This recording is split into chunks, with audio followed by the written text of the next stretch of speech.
pão e carne pela manhã, como tá bom também pão e carne à noite, bebia a água do ribeiro. E sucedeu que, passados os dias, o ribeiro se secou, porque não havia chuva na terra. Amém? Podemos assentar no precioso nome de Jesus. Como já deixei aqui os meus agradecimentos, querido, vamos estar passando para a palavra. O mundo ele estava em caos, como nos dias de hoje.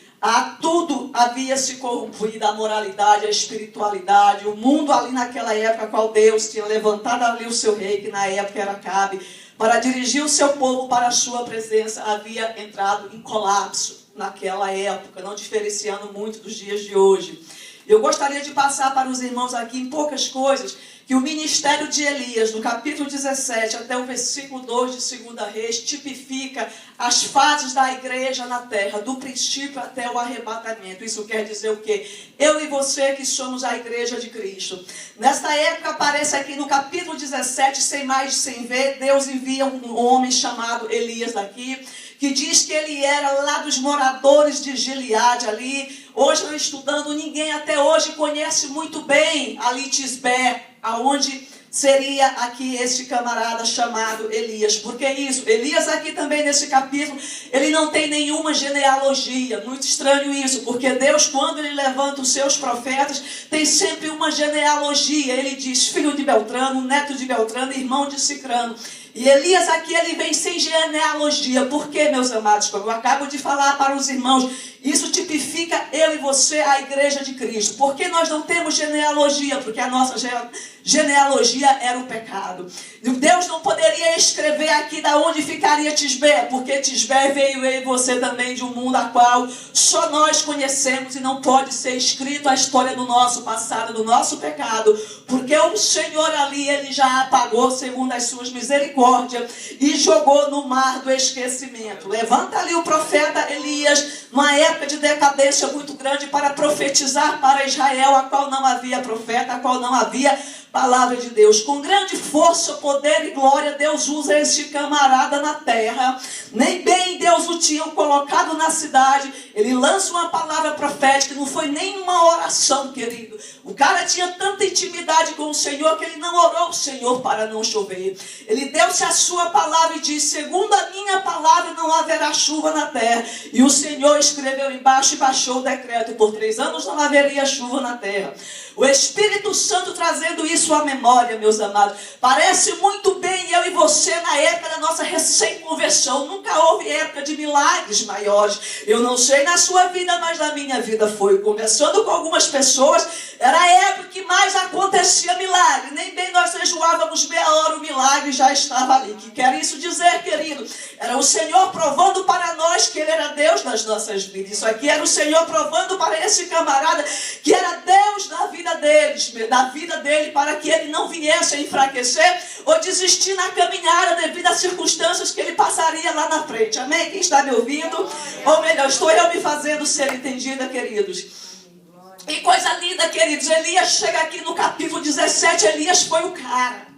Elias foi o profeta a qual chegou na presença do rei, profetizou na cara dura, com o dedo na cara dele, e o milagre, a profecia de Elias foi se cumprida, meus queridos. E a coisa mais linda disso, que quando Elias profetiza perante aquela nação, perante aquele rei, o Senhor chega para ele e diz: ó Elias, agora tu vai e foge e se esconde lá no Querite, aonde eu te mandarei. Coisa muito estranha nos tempos de hoje, meus amados. Verdadeiramente, a igreja não é arrebatamento, é a igreja de profetas que se esconde dos holofotes. É a igreja de profeta que se esconde muitas vezes, como que se diz, da vaidade deste mundo. Queridos, vamos colocar-nos hoje. Se eu chego, tem aqui missionária, meia pregadora ou qualquer um de nós. Se chega ali na Casa Branca e lança uma profecia perante aquele homem. Queridos, o mundo todo quer saber quem é. E já chega ali as câmeras ali focalizando. E nós, pelo nosso ego, nós queremos holofotes, querido. Nós, pelo nosso ego, nós queremos dizer: sou eu o cara aqui. Imagina Elias na época de hoje, meus queridos. Olha, o mundo todo havia agenda para ele. Todo mundo queria saber quem era esse camarada que havia chegado no palácio e profetizado perante a face de Acabe, não só profetizada, a sua profecia ter se cumprido. Fala-se um pouco da humildade, fala da nossa humildade. Até nesse primeiro capítulo aqui, Elias era como eu e você. Camarada quando não tinha passado o estreito de Deus. No versículo 12 o Senhor diz, olha, vai e foge para o Querite. O que quer dizer Querite? Lugar de corte. Lugar aonde o camarada é cortado. Lugar aonde a integridade, o psique, a pessoa do camarada é moldada. Ali leva o Senhor Elias para o ribeiro de Querite. Diz alguns historiadores que ele passou aproximadamente um ano e 6 meses ali no Querite, sendo moldado por Deus, amados. E se nós vermos nesta época, havia o império todinho, havia o mundo todinho atrás daquele homem. Foi como foi falado aqui. E Elias, ele estava no Querite, no esconderijo do Altíssimo, meus amados, sendo provado e sendo moldado pelo Senhor. Coisa linda, quando a igreja de Cristo está passando ali, pelo estreito, aprendendo, tendo a experiência com o Senhor. Nos diz essa mesma palavra, que Acabe botou todo o seu exército atrás de Elias para matá-lo. Mas aquele homem estava no esconderijo. Aquele homem estava sendo tratado por Deus, que nem Satanás podia tocar naquele homem, meu querido. Assim é a tua vida, e assim é a igreja do Senhor. Quando nós nos submetemos à autoridade soberana do nosso Deus, Satanás, ele não pode te achar. Os Estados Unidos, todo o exército dos céus e da terra não pode te tocar. Você acha que ali Israel não tinha ali, querido, um exército grande? Nos diz até que Acabe juntou com os seus parceiros naquela época, países vizinhos, para achar ali Elias, e não acharam, meus irmãos. Estranho. Quando nós estamos sendo cortados, moldados pelo Senhor, ali no Querite de Deus, irmãos, não temam. Porque nem o diabo pode achar para mostrar Elias para Jezabel, para ela ir lá e matá-lo. Porque havia uma promessa que Elias seria arrebatado, capítulo 2 de 2 Reis, como houve uma promessa para a igreja de Cristo, que será arrebatada. Satanás não pode tocar daquilo que o Senhor esconde, que é a sua igreja. Nos diz também ali que Satanás, ele está sempre querendo tentar frustrar um plano do Senhor. Porque não nos lembrarmos do próprio Cristo? Vamos começar por Cristo. Quando houve ali o imperador que soube que aquele Jesus, o novo rei, viria, mandou matá-lo, procurá-lo. Se olharmos em Mateus capítulo 2, Deus chega para José, o anjo do Senhor, e diz, foge. Foge porque estão querendo te matar. Foge das aglomerações.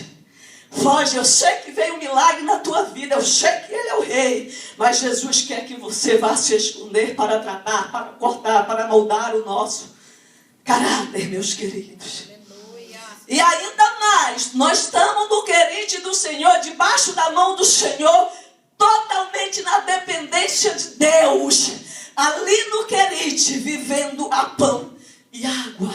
Solidão é ali, amados, não adianta a tua mãe procurar, que ali não vai te achar. Não adianta, literalmente eu trago um provérbio brasileiro, português, é a terra que os filhos choram e a mãe não vê. Elias ali estava sendo num tratamento tão grande, meus queridos, que é eu e você, para termos o caráter do nosso Cristo. E eis que chega o dia, meus amados, a luta era tão grande na vida desse camarada. Se saísse dali era morto, Jezabel matava. Ficasse ali, quando ele achou que já estava tudo ruim na vida do homem, a desgraça ainda foi um pouco maior. Quando ele achou que estava ali, não, Senhor, eu estou aqui, pelo menos tem pão e água. Pelo menos, Senhor, eu posso descansar um pouquinho, eu tenho a provisão. Ali um dia eu falei com o missionário ali, é o conta-gota de Jeová. Não sobra e nem falta. É aquela conta-gota ali cotado.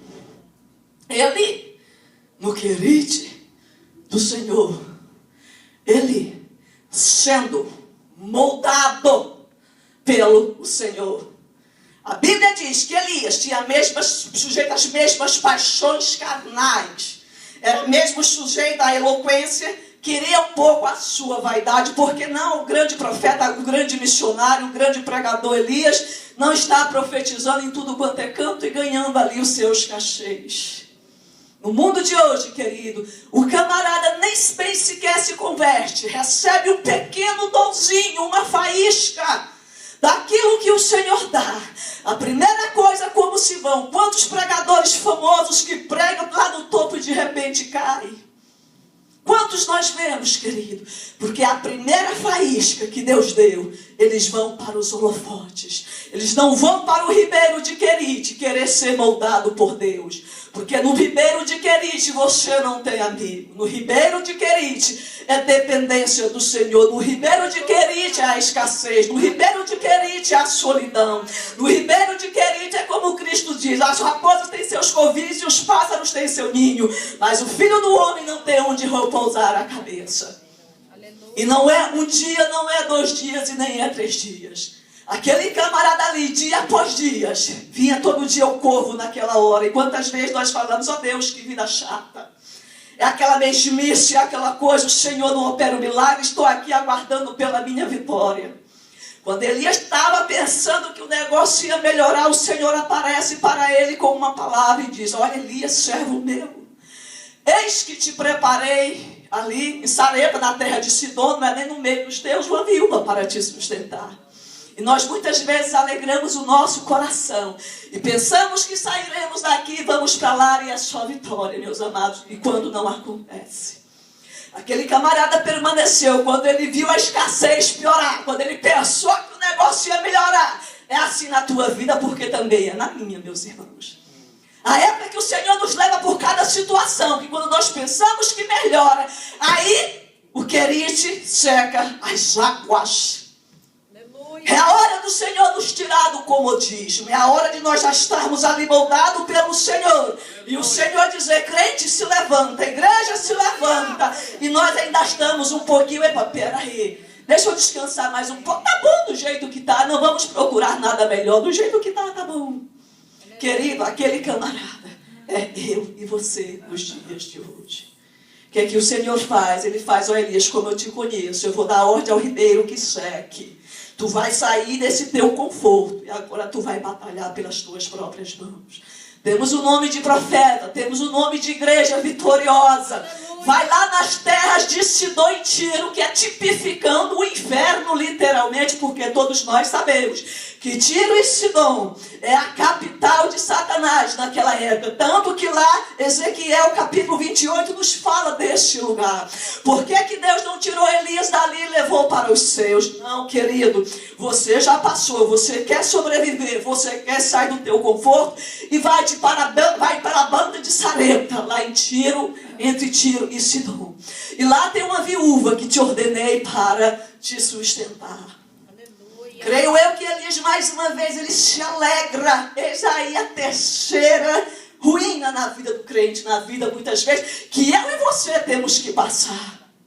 É chegar e dizer: olha, diz o Senhor na tua vida, que Ele te ordenou para você me dar.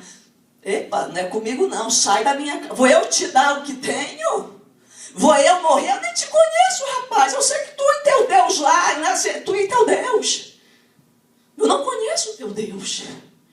Aí Deus, mais uma vez, penso eu, que brada na terra e diz: Elias, você não falou que é homem de Deus? Vai para o teu joelho, vai para o teu jejum e faz o milagre operar. Você vem com uma palavra de vitória, você vem com uma palavra de vida. Vai para o teu joelho mais uma vez e busca a minha presença, para que não haja farinha na panela, para que você e essa mulher viva. Note que até o ribeiro o Senhor o sustentava, mas daí para cá, meus irmãos, era ele que tinha que ter pelo seu sustento, segundo a palavra, e buscando do Senhor o pão de cada dia, meus queridos. Só para terminar, eu creio que no versículo 19, depois de muita luta, depois de muito corre-corre, Elias ali zeloso pela palavra do nosso Deus, tudo que o Senhor falara, Elias ali ele fazia. E veio aquele dia que a situação estava pior ainda, porque até então, amados, Deus não tinha chegado para ele: vai da presença do teu inimigo e se apresenta para ele. Vai lá no vale e se apresenta, vai na cova e se apresenta, vai lá na caverna de fogo, como foi aqueles 4 homens. Tu disse que me ama, que daria a sua vida por mim. Vai lá, Acabe, e te apresenta. E quantas vezes na nossa vida a situação é tão difícil, a situação que você chega mesmo e você mesmo diz para você mesmo: Deus, que é que eu tenho? Estou eu em pecado?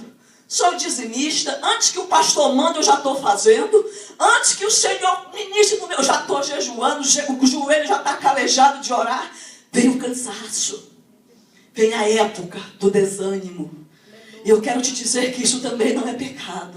Se você se desanima por zelo da casa do Senhor, não olhando para o mundo, não querendo ser como Balaão, querendo as primeiras cadeiras e receber dinheiro por ser profeta, até nisso aí o Senhor, ele é zeloso. Porque diz, por 2 vezes, ele no meio do deserto, ele dormiu e pediu a morte. O Senhor, por 2 vezes, manda ali um anjo com pães vivos assado na brasa, para aquele camarada comer e beber. Aleluia. E falou para ele, vai Elias, que muito longa ainda é a tua caminhada. Aleluia. E mesmo assim, aquele homem, ele não se convencer ainda. Quantas vezes assim, eu e você?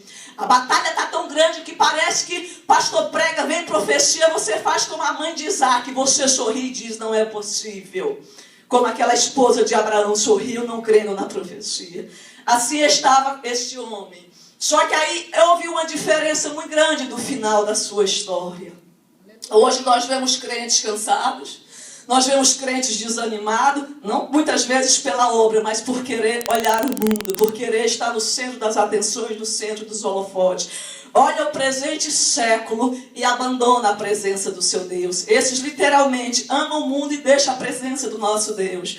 Só que esse homem aqui, tipificando a igreja de Cristo, quando ele achou que não aguentava mais, ele correu para o deserto, para o Monte Sinai, que também se diz Monte Horebe. Chama-se caverna Monte Santo de Deus. Muitos de nós misunderstandem a palavra do Senhor.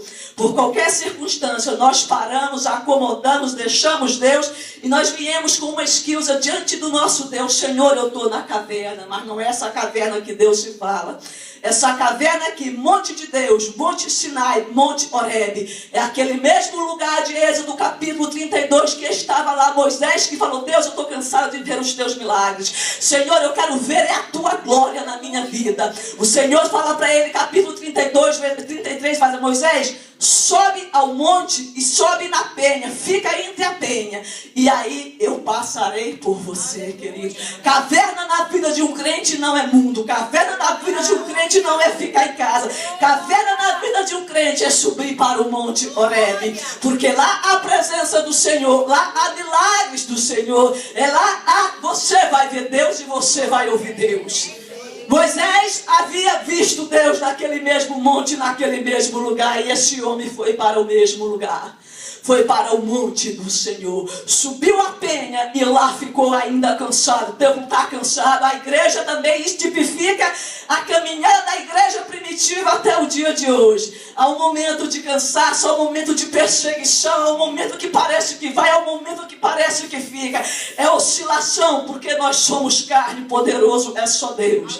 Mas no dia que chegar, meu irmão, o teu cansaço, o teu desânimo, sendo você persistente na casa de Deus, sendo você fiel diante do teu Deus, querido, não pare em outro canto, porque caverna mesmo é lugar para morcego, caverna mesmo é lugar de esconderijo de cobra. Esse homem aqui, ele foi para o Monte Horebe, Monte Santo do Senhor. Glória. E lá ele encontrou com o Senhor, e o Senhor aparecera para ele e diz, varão, tua caminhada não terminou não. Tu pensa que terminou, varão? Terminou não, igreja? Vai lá, desce e volta, porque tu ainda tem muita gente para pregar. Tu ainda tem muito profeta para ungir. Tu tem muito reis ainda para ungir. O Elias. E nos diz que Elias ali desceu em obediência. Mais uma vez no meio do deserto voltou. Para se encontrar com o seu maior inimigo chamado Acabe e Jezabel. Se nós olharmos ali no capítulo 2 de 2 Reis. A palavra do Senhor concebida a ele foi. Ele ungia um homem chamado Eliseu. E nos diz aqui no capítulo 2. Olha o final da perseguição. Olha o final da igreja de Deus na terra. Não nos cansarmos do cansaço e para o monte de Deus. Ao descermos do monte de Deus, aí nós voltamos, cheio da unção e poder. Ungiremos rei sim, ungiremos profeta sim, aí fora. E nos diz que quando ele voltou, encontrou um homem chamado Eliseu, ungia um homem chamado rei, um homem chamado Jeú. Mas vamos no final da história desse camarada aqui, tão sofrido, tão machucado. No seu desânimo correu para Horebe, o monte de Deus, e ouviu Deus. E assim nos diz, olha, sucedeu, pois, que havendo eles passado, Elias, não, vamos para o versículo 10. E disse, coisa dura me pedistes. Se me vires, ainda teve um sim, um porém, se me vires, ó Eliseu, sendo arrebatado, então ouçam virá. E sucedeu que, indo eles, andando e falando, eis que um carro de fogo, com cavalos de fogo, os separou um do outro. E Elias subiu ao céu num redemoinho. E Elias, é eu e você. Do capítulo 17 até o versículo 2 de 1 e 2 Reis, é a igreja de Cristo na terra. É a primeira fase da igreja, a segunda fase que a igreja se cansa um pouco, mas não desiste. Mas volta aquele avivamento de novo, subir para o monte. Depois do monte a continuar a peregrinação, pregando, ungindo, falando do reino. E depois disso então, virá carros e cavalos e seremos arrebatados para os céus, meus amados. Quero te dizer na noite desse dia, não desista. Se está no Horebe, está no Querite do Senhor, está sendo moldado pelo nosso Deus, não desista. Se tem escassez, se tem fome, você também não está em pecado, porque muitas vezes falta um pouquinho, nós dizemos que estamos em pecado, olhamos para o outro irmão, está em pecado, porque parece que a situação está feia. Não está. Deus está moldando o teu caráter, como moldou de Deus. Amém? Vamos nos levantar no nome de Jesus. Vou fazer só uma pequena oração e passaria a palavra aqui à missionária, pastora Linda. Amém, queridos? Levante, Elias de Deus, Igreja Santa do Senhor. Deus querido, eu quero te apresentar aqui o teu povo, palavra qual o Senhor me deu. Senhor, eu sei que muitos estão passando pelo seu Querite, Deus amado. Muitos já passaram, Pai, pelo Querite, Pai. Parece que as águas acabaram, que a provisão acabaram. Quantas vezes vem a sensação que parece que o Senhor nos esqueceu, como falou Davi, Deus amado.